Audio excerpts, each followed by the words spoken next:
Welcome to AlphaCars Service Center. My name is Dimitri and I'm here with Ian. He's running the camera, but he always provides awesome input. And we have on my right, on your left, we have a 2024 Mercedes G550.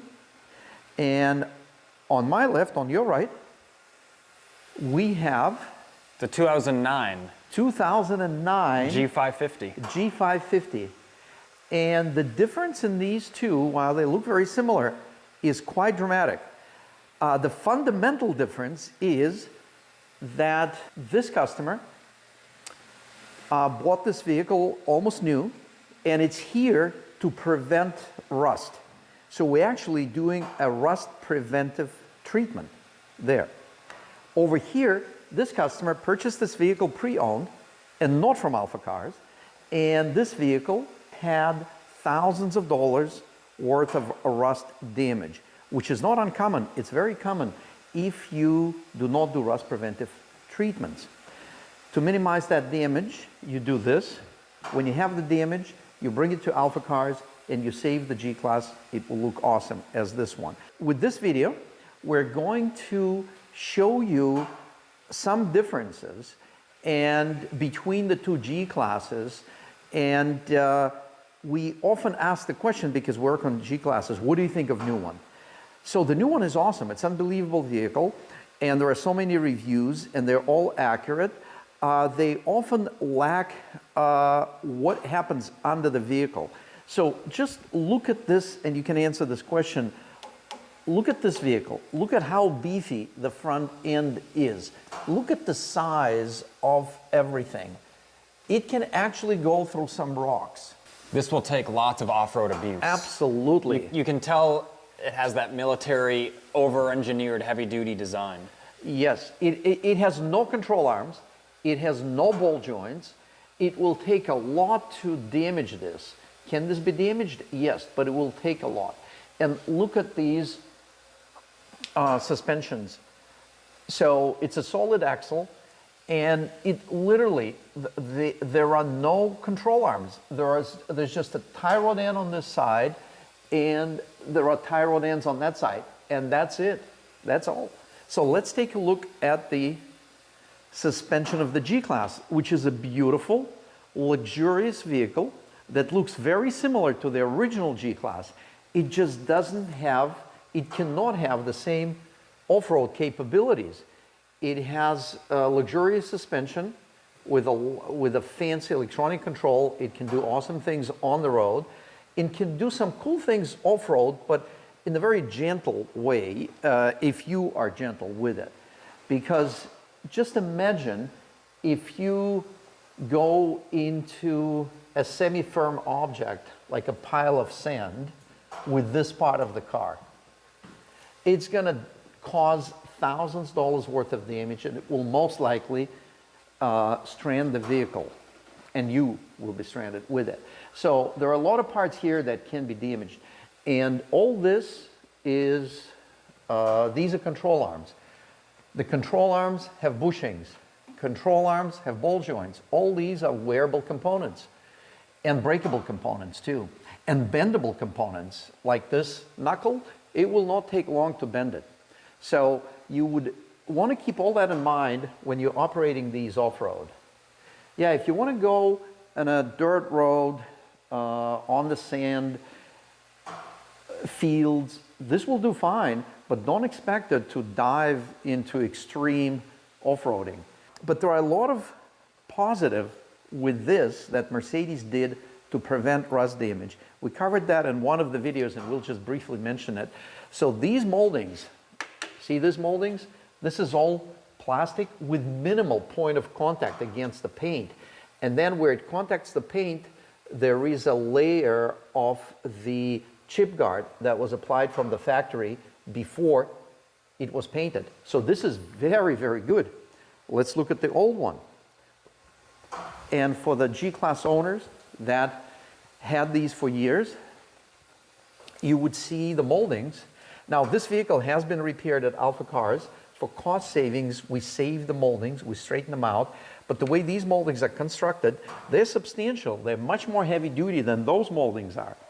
This is plastic, very light, and this is heavy duty, substantial. It offers a lot more protection. I'm not sure if you need the protection here, but if you rub against something with it, this will offer more protection, but we haven't seen these damaged that way. We have seen them damaged by rust because inside there are metal structures that start rusting, and this all bows and plastic cracks like you can see here. Yeah, this is not from mishandling. This is from the rust. It bows the metal. Yes. It warps itself.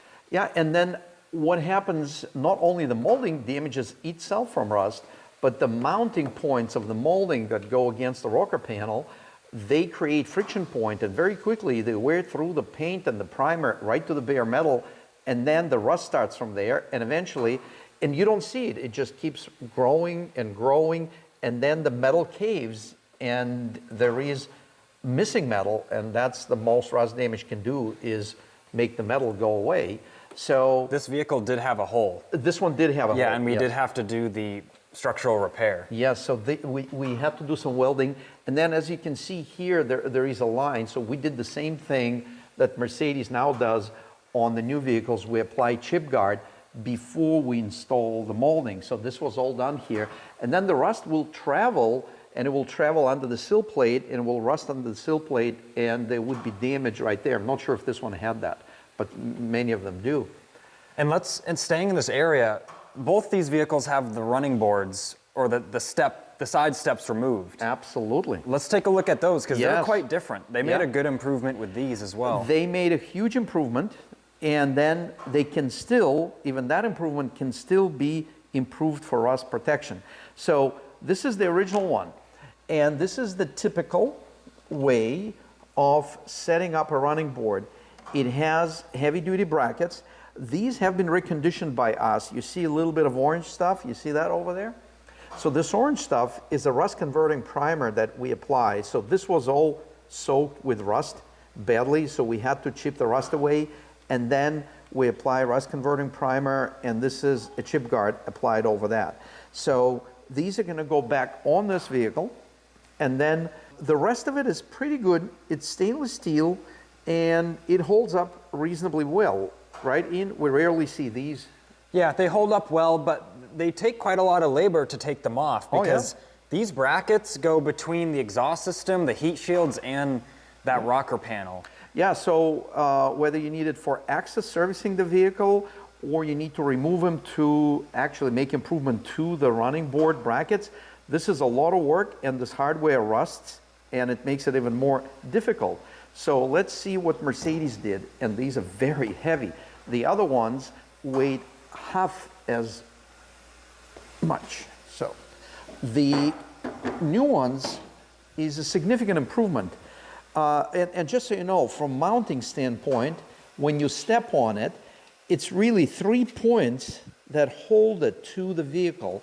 And even though these are one of the most heavy-duty ones, but you can still feel a little give in them as you step on it. These, on the other hand, mount directly to the bottom of the rocker panel, and the rocker panel, because it's not an afterthought, it was engineered by Mercedes. Let's take a look at it.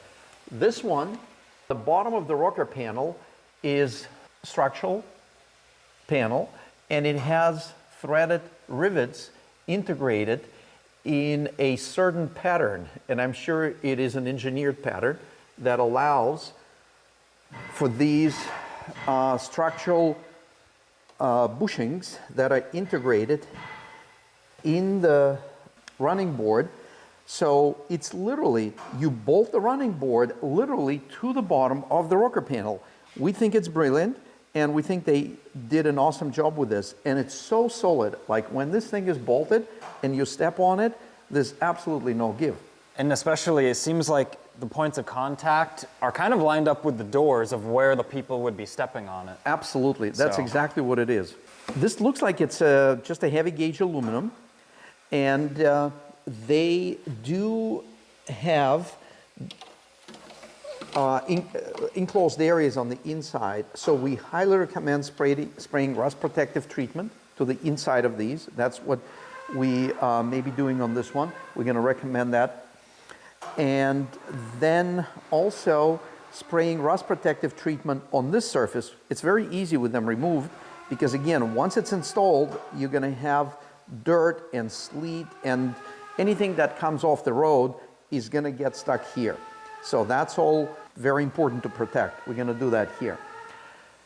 There are a few other very nice updates that Mercedes did. So for example, very often on these vehicles, we would see rust developing on the fender line from this rubber gasket. We can see it here even better. So in this vehicle, this black G-Class we're looking at, it had rust on all 4 fender flares, under all 4 fender flares, because of this issue. Absolutely. So what the issue is, if we show you this with the camera, this point of contact is a pretty sharp edge of the seal, and the rubber gets hard, and eventually there's a little bit of sand, and it literally wears a line through the clear coat, through the base coat, through the primer, and through any protective coating under the primer, right to the bare metal, and then it starts rusting. And often it rusts more inwards than outwards, and you don't see it until it shows a little bit more and more on the outside.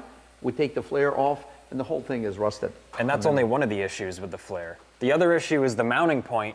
The plastic flare gets pressed and compressed right against the metal, and it also wears through at the mounting points, not only that rubber seal. Absolutely, right there, you can see that. Let's take a look how the new design is. We can go on the other side.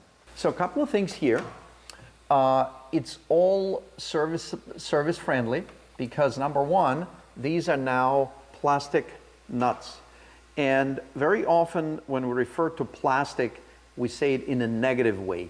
This is a highly positive way because plastic nut will not rust on the threaded joint. And the other thing right here we can see, the point of contact is raised. You can see it right there, you can see it right here. So there is no continuous rubbing, there is just a placement and then it's tight and not much going on there. And the other thing which is huge, this area right here has a soft tape that it has. It's like a rubber pad. Yes, yeah. It's a very gentle way of making connection between the hard part, painted part, with another hard part, painted part. So the two hard parts and the paint is a soft material in between, it will actually damage that paint. But because of that soft padding, that is not going to be the case. You may still have sand and dirt accumulating there if these are going to get loose a little bit, or if that padding will shrink with time, there will be sand and some other particles. So we still recommend putting a paint protection film, either a strip of paint protection film and then placing it over it, or if you're going to have your vehicle PPF, paint protection film would be applied, you would want to make sure that paint protection film extends not to the edge of the flare, but goes under the flare and goes all the way up to where the contact points. Well, the contact points, you couldn't go much beyond these pinch welds, but there's enough room there to provide adequate protection of the paint. And so that's very important. And they solved the rubber seal issue because there's no more rubber seal. That is correct. So they put the rubber seal on the inside, and it is a pretty much non-moving environment, which makes a huge difference. But it really gives it some sleek body lines without that big seal between them. Yeah. It really does look cool. I'm still a little concerned about this almost like funnel-like gap that invites abrasives. And that's why... it still needs protection. Yes. Yes, for sure. I would still love to have it protected from the factory, but they didn't do it. Speaking of their protection from the factory, if you look at things, they attempted to do the rust proofing because you can see rust proofing on parts of the frame, but not the entire frame. Like you see this here, that's just a thin, extremely thin primer. It serves no protection purpose.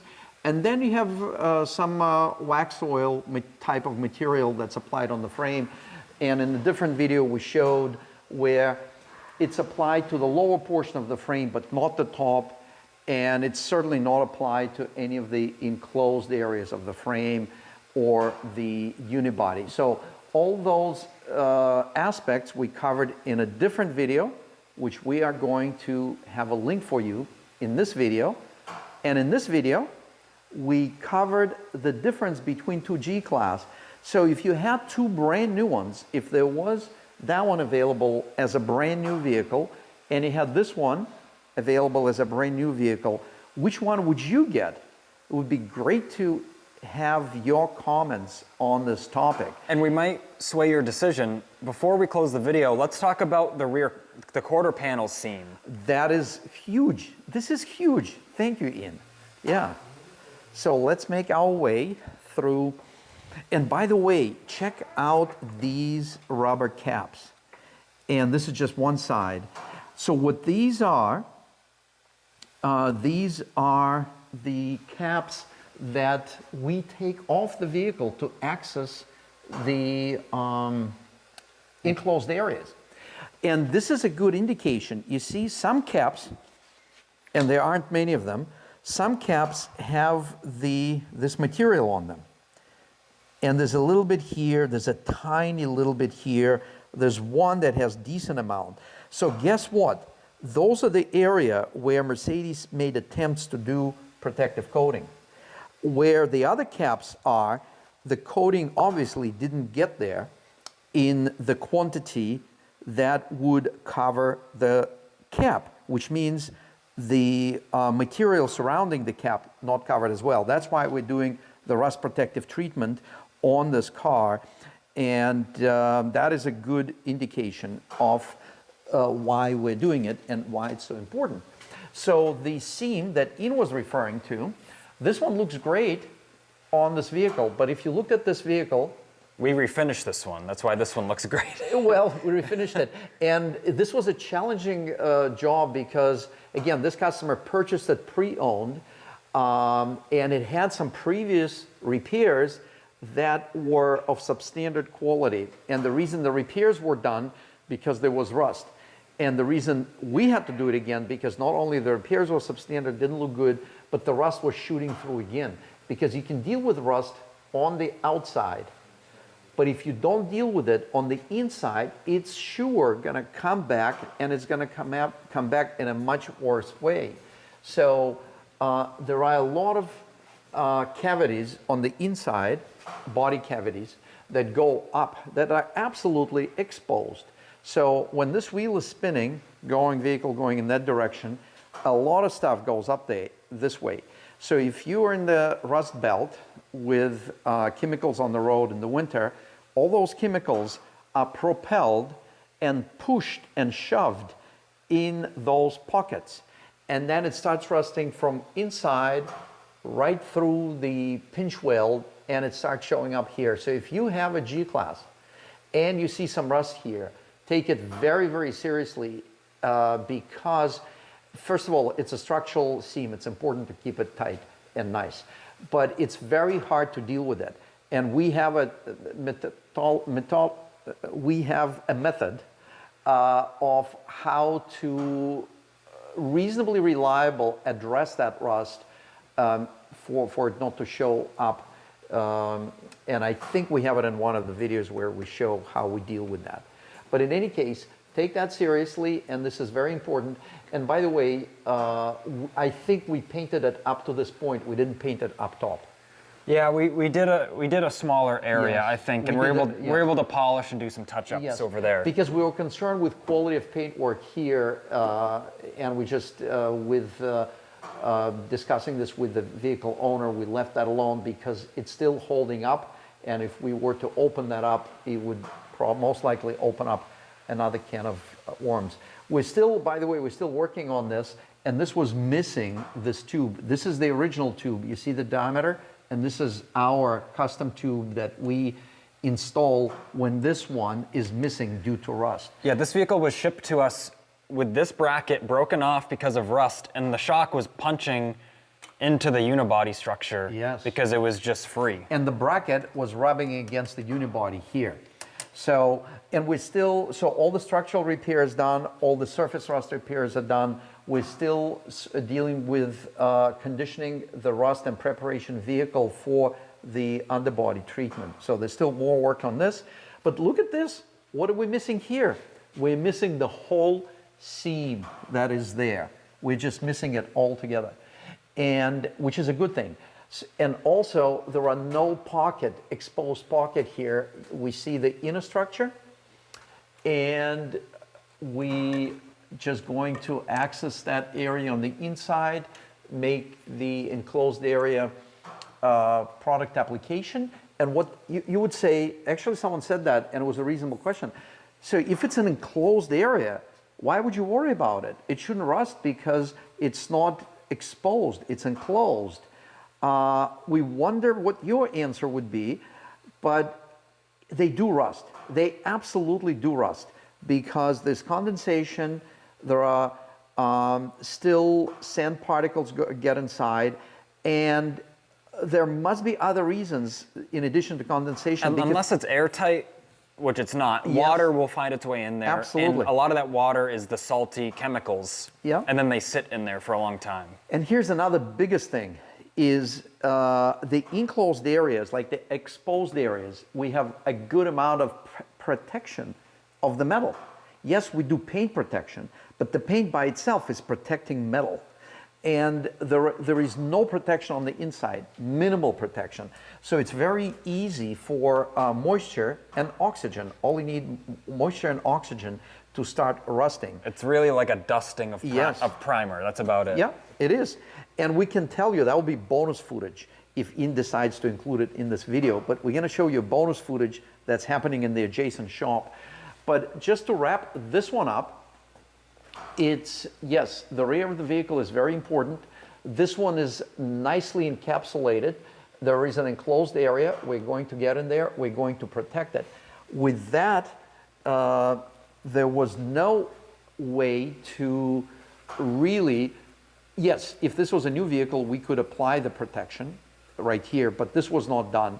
And there was no way for vehicle owner to really foresee how bad it's going until they see rust up here. Here's the bonus footage. But before we go there, thank you for watching this video. And we push motoring content. And if you're interested in it, please subscribe and share. But here's the bonus footage. And this is talking about the enclosed areas. And we're gonna show you how they could be damaged. So this is a 2006 Toyota 4Runner with under 30,000 miles. It's an amazing vehicle. It's absolutely unbelievable vehicle, condition-wise. And if you look at the frame, look at this frame. Look at how gorgeous this frame is. Look at this. It doesn't have any rust. If you look inside, if you put a little light inside, you can see right here, it looks almost brand new. It actually does. And yet, because none of the enclosed areas on this frame were protected, we are dealing with rust in a very specific part of the frame. And we're actually going to get a piece, a certain, yeah, look at this frame. And in fact, look inside. If you look inside on that frame, it looks like brand new. But yet, these bottom sections, and Toyotas are known for, these bottom sections, they rust because the sand and moisture gets pushed this way, and then with aerodynamics, it gets pushed here, and then the bottom of the frame starts to rust from inside because there's absolutely no protection on that enclosed area. And we do offer this protection here, and we can show you that other frame rail. And I will get a little flashlight for that one because that's worth viewing. This is the actual bonus footage that I've been talking about. So check this out. Look at that frame across right there. So this frame looks like brand new, and yet the bottom of it completely rusted out. Yeah, look, brand new, rusted out. If the owner of this vehicle, who proudly maintained this vehicle to an amazing standard, it really is like this vehicle, the whole interior, exterior is like new, the engine bay is like new. One owner maintained it unbelievably. The only thing, no one advised this owner that they should spray very inexpensive product that goes inside the frame. If this was done, this would not be an issue, and he would still be using this vehicle, because the only reason he parted with this vehicle because they discovered the rust, and he ended up trading it, and we ended up buying it, and it is an awesome vehicle. We're a full disclosure company, and these sections we're replacing with the certified prefabricated repair sections. And this is a really bad side. This side is not as bad, but we still opened it up, and we're going to replace it. So this is going to get done. And then we did a boroscope inspection on the rest of the frame, and it's in great condition. And after we're done, we're going to do a full underbody treatment in closed areas. This vehicle can go for another 20 years. And with that, we thank you for viewing this video. Please consider sharing, subscribing. My name is Dimitri. I'm here with Ian, and thanks for watching.